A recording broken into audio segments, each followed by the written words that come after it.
She had been looking forward to this date all week, hoping for a chance to finally feel a spark of connection. But now, sitting alone at the corner table of a quiet cafe, she felt invisible. Her wheelchair made moving unnoticed in the crowded space impossible. And as the minutes dragged on, it became painfully clear her date wasn't coming. Every laugh, every clink of cups around her, reminded her of just how alone she was. Just when despair was starting to settle in, the cafe door swung open, and a stranger walked in. He wasn't just any stranger, he was a tall, confident man in a tailored suit, carrying the aura of someone who had seen the world and owned a piece of it. But what caught her attention even more was the little girl holding his hand, bright-eyed and smiling, as if she had a secret she couldn't wait to share. Their eyes met for a brief moment, and something unspoken passed between them, a sense of curiosity, maybe even hope. The man approached slowly, but there was a warmth in his presence that made her feel seen in a way she hadn't in years. Little did she know, this encounter would change everything. The calm of the cafe was about to give way to an unexpected story of connection, kindness, and a twist that neither she nor the viewers could have predicted. But what would this stranger with the little girl want, and why did it feel like fate had finally intervened? The moment hung in the air, heavy with suspense, leaving her and the audience on the edge of their seats. She studied the stranger more closely as he came closer, the little girl tugging gently at his hand, chattering as if she knew something exciting was about to happen. The man's eyes held a kind of quiet confidence. But there was a softness there, too, a warmth that didn't belong to someone who only thrived in boardrooms or business meetings. He smiled, just enough to make her heart skip, and for a moment, the cafe's hum faded into the background as he reached her table. The little girl peeked around him and whispered something she didn't expect her to say out loud. "Hi, do you want to sit with us?" Her voice was innocent but oddly compelling, as if she had been waiting for this moment. The woman hesitated, caught off guard by the stranger's audacity and the little girl's charm. She had always been cautious, especially in new situations, but something about them felt different. Her mind wandered back to the months before this moment, the loneliness, the awkward encounters, the times she had doubted she would ever find someone who truly saw her. Her life had been filled with people who pitied her because of her condition, never realizing that her spirit was strong, her humor sharp, and her heart ready for connection. And now, here was this stranger, a man whose presence seemed to carry authority and mystery, and a child who seemed to know more than she should. Questions raced through her mind. Who were they really? Why did they stop here, of all places? And what did they want with her? The cafe felt suddenly smaller, the tension thicker, and the moment heavier, as if the story she had been waiting for was finally beginning. But she had no idea how unpredictable it would turn. She finally nodded, hesitating just long enough for the little girl to giggle with delight and squeeze her hand before pulling her gently toward their table. As she rolled closer, she noticed subtle details she hadn't at first. The way the man's suit was slightly worn at the edges, suggesting long hours and hard decisions, and the way the little girl's eyes darted around, scanning for comfort, as if she had seen things she shouldn't have. There was more to them than met the eye, and her curiosity flared alongside a strange sense of caution. The man spoke first, his voice calm but layered with something deeper. "I saw you sitting here alone, and I thought maybe we could share a moment together. My daughter likes meeting new people." His words were simple, but there was an unspoken gravity, as if he had made this decision carefully, with purpose. She couldn't help but wonder why he had chosen her. As they talked, small details emerged in the conversation, snippets about his life as a CEO, the challenges of raising a child on his own, and hints of a personal tragedy that shadowed both of them. She found herself drawn into his world, but unease lingered. Why had he come to this cafe? Why approach a stranger who was clearly cautious and wary? And the little girl, what role did she play in all of this? Meanwhile, from across the cafe, she caught glances from other patrons.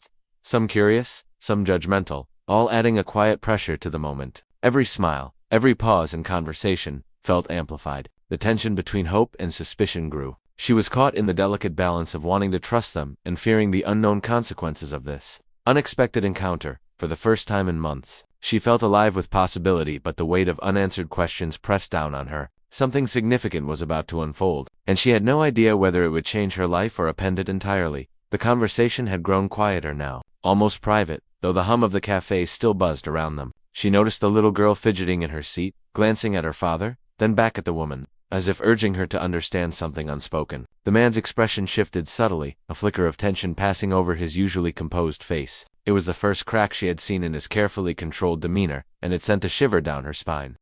"I have to ask," she said cautiously, her voice barely above a whisper. "Why me? Why come over like this?" The man hesitated, his eyes flicking toward his daughter, who looked at her with a mixture of expectation and trust. "Sometimes life gives you a choice, and other times it forces you to act," he said, his words heavy with meaning, leaving more questions than answers. Her heart raced as she realized that this encounter was far from ordinary. There was something larger at play, something that connected them in ways she couldn't yet see. Every instinct screamed caution, but there was also a strange pull, a sense that fate had placed them together for a reason. The little girl leaned forward, her small hand resting on the table as if she were silently pleading for her some part of her motherly presence she didn't have to understand. A sudden sound outside the cafe door made all three of them tense. The man glanced toward it sharply, and for a brief moment, she caught a glimpse of fear that seemed entirely out of place in someone so powerful. It was as if the world outside was closing in on this fragile bubble of connection. Every second stretched longer, the questions piling higher, and the air thickened with anticipation. Whatever was coming next, she knew it would change everything, but she had no idea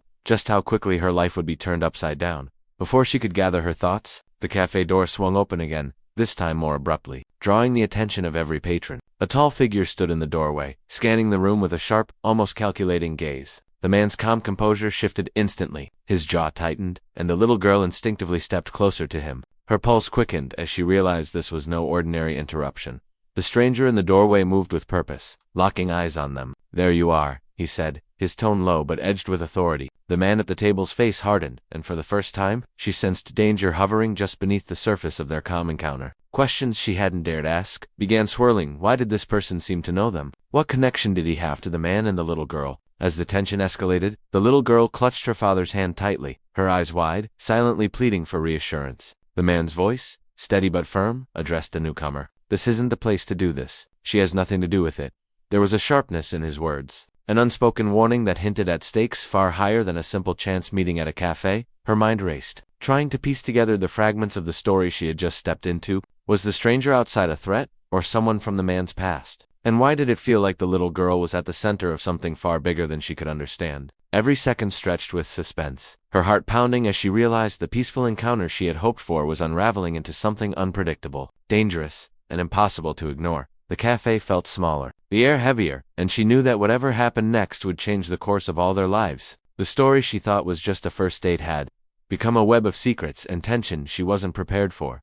The tension in the cafe reached a breaking point. The man finally stood, placing himself protectively between the little girl and the figure in the doorway. "Enough," he said, his voice calm but carrying an authority that made everyone pause. The stranger's eyes narrowed, but instead of advancing, he held up a folder and slid it across the floor toward the table. The woman's curiosity flared as the man picked it up and opened it, revealing papers, photographs, and documents that explained everything. It turned out the stranger in the doorway was a former business partner, someone who had betrayed the man years ago and had been trying to manipulate the little girl's guardianship as leverage. The cafe encounter had been no coincidence. The man had sensed danger and had orchestrated a plan to protect both his daughter and this unexpected ally who had unknowingly walked into their lives. The woman's presence had been a small but crucial piece of the puzzle. Her kindness and courage in that quiet cafe moment proved that she could be trusted, that she had the empathy and resolve to help them navigate this challenge. The little girl smiled, relief washing over her face as she realized the threat had passed. The man sat back down, exhausted but calm, and for the first time, she felt safe in a way she hadn't imagined. Their connection, forged in the unlikeliest of moments, had survived the chaos and emerged stronger. Just as she began to relax, a notification pinged on the man's phone. His eyes widened, and the little girl leaned in, curious. It was a message from an unknown number. Asterisk, "This isn't over. Be ready." Asterisk, even in the resolution, the story held one last twist, leaving the man and the audience on the edge. Wondering what the next chapter would bring, the woman took a deep breath, letting the tension finally ease from her shoulders. The stranger CEO, whose presence had been both intimidating and strangely comforting, gave her a small, grateful smile. The little girl, sensing the change, hugged her father tightly, then reached over to hold the woman's hand as well. In that moment, an unspoken bond formed, a connection born from unexpected kindness, courage, and trust.